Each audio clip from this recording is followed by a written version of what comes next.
Good morning and a warm welcome to your show, Sunny Mornings in Boston. I'm your host, Melissa, and it's Tuesday, September 2nd. You'll be interested to know. 76 years ago, today in 1949, the classic film The Third Man was released in London, United Kingdom, a masterpiece of cinema that continues to inspire filmmakers and audiences alike.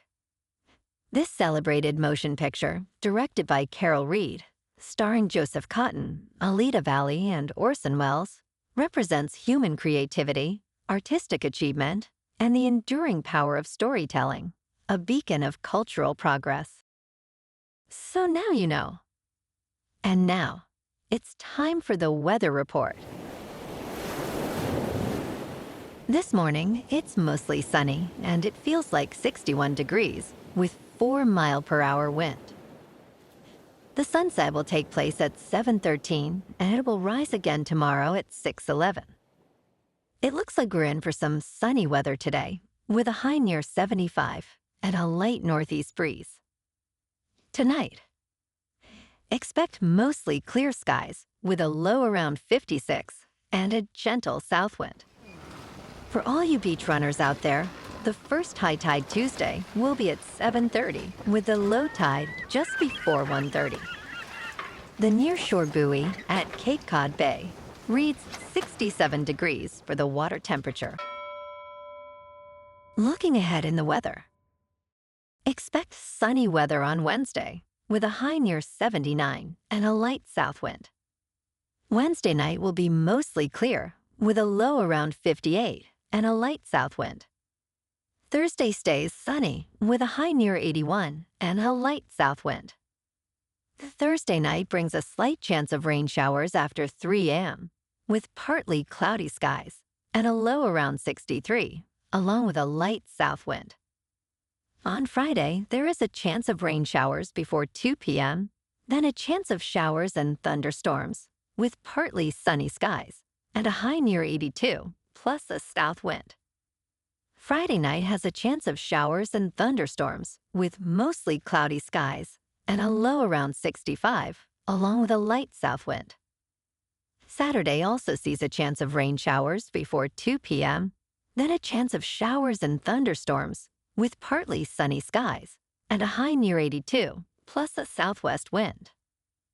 Saturday night has a chance of showers and thunderstorms with mostly cloudy skies and a low around 60, along with a light west wind. Bonjour, food enthusiasts. This podcast is brought to you by Versailles Cafe and Pastries in Encinitas. Nestled on El Camino Real South, just north of Encinitas Boulevard, this cafe is a haven for culinary delights. Indulge in their amazing Eggs Benedict or their gluten-free crepes. You can grab a panini for lunch or just breeze on through to get your morning coffee. They are open every day from 8 to 5. So stop on by and don't forget to tell them Sunny Morning sent you.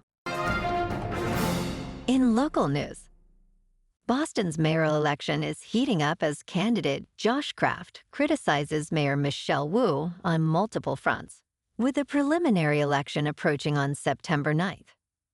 Kraft claims Wu's administration is delaying hearings on critical issues to sidestep controversy before the election, a sentiment echoed by City Councilors Aaron Murphy and Ed Flynn. He highlighted a stalled resolution aimed at declaring a public health emergency at Mass Ave and Melnea Cass Boulevard, which he described as a place where proposals go to die. Wu's team attributed the delays to scheduling conflicts, while both candidates continue to battle over homelessness, substance abuse, and other pressing matters. As early voting begins this Saturday, Kraft hopes increased public attention will shift the race dynamics ahead of the general election on November 4th.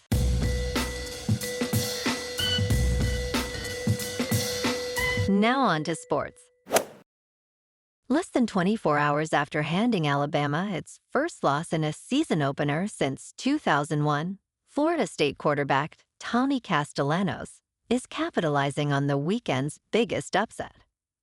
His website is selling 8 shirts and sweatshirts taunting the number 8 Crimson Tide over its 31-17 loss to the Seminoles.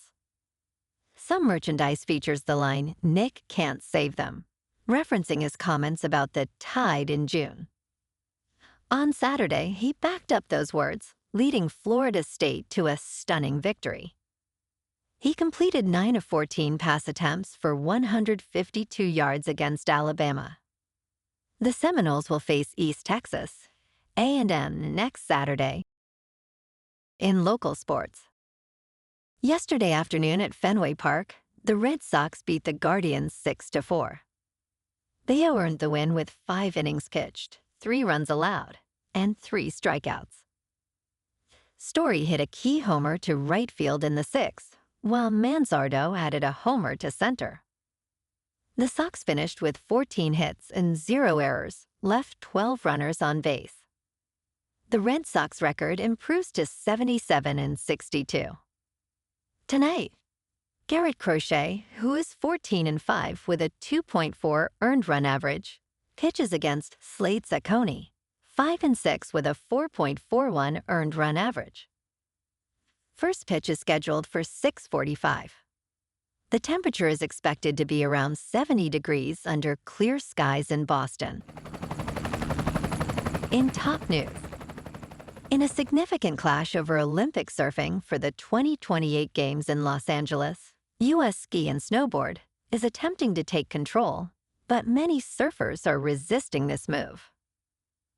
Sophie Goldschmidt, the head of U.S. Ski and Snowboard, believes surfing aligns with their mission to support elite athletes. However, former champion surfer Ian Cairns argues they are trying to ski-jack surfing from its rightful community. USA Surfing, the current governing body, is fighting back, citing recent investments and support from local leaders. The U.S. Olympic and Paralympic Committee will ultimately decide which organization will represent Olympic surfers. In business news, Kraft Heinz is approaching a significant breakup plan, according to sources familiar with the matter.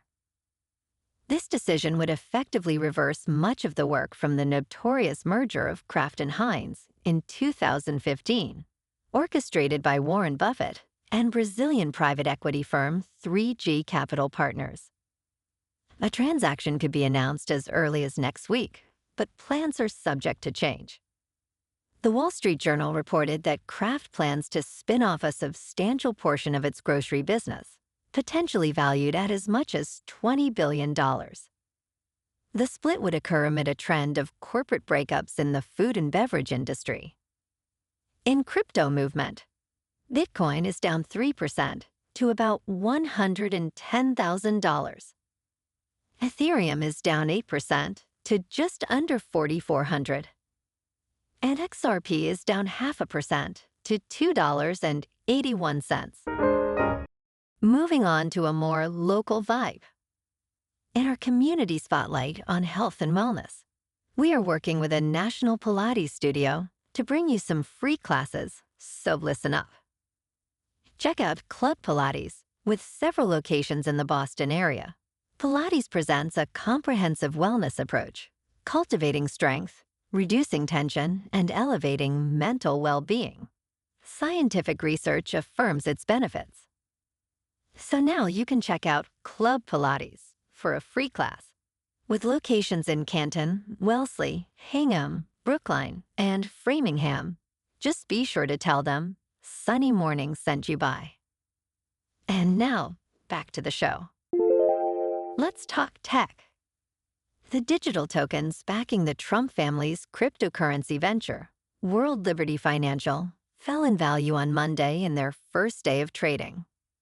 Known as World Liberty tokens, they were sold to investors after the Trump family launched the venture last year. Investors voted in July to make them tradable, allowing for potential sales and purchases. Initially, the tokens traded above $0, but later fell by about 12%, bringing their market capitalization to just below $7 billion. Major exchanges, including Binance and OKX, are offering the tokens. Critics argue the Trump family's involvement represents profound conflicts of interest. And in entertainment news, Alan Ritchson, known for Reacher, is making waves with his super unique film Motor City, which premieres in Venice on August 30th. This action thriller is almost entirely dialogue-free, allowing for an intense focus on physical performances and stylized visuals. Ritchson portrays a blue-collar character seeking revenge after losing his fiancé and freedom. He emphasizes the challenge and exhilaration of acting without dialogue, relying on internal emotions to convey his character's turmoil. Additionally, he produced the film, aiming to elevate action cinema with a visceral experience. While rumors swirl about Batman, Ritchson remains open to future projects with DC. Well, alrighty folks, it's time for the quote of the day. And today, our quote comes from the American novelist and short story writer Ray Bradbury. And he said, "We are an impossibility in an impossible universe, highlighting the power of creativity and storytelling to transcend boundaries and inspire progress." And that's a wrap for this morning. You can check out our Instagram, YouTube, and TikTok for some captivating aerial videos with local news and the weather reports. Have an amazing day, my good friends. We'll see you tomorrow with another episode of Sunny Mornings in Boston.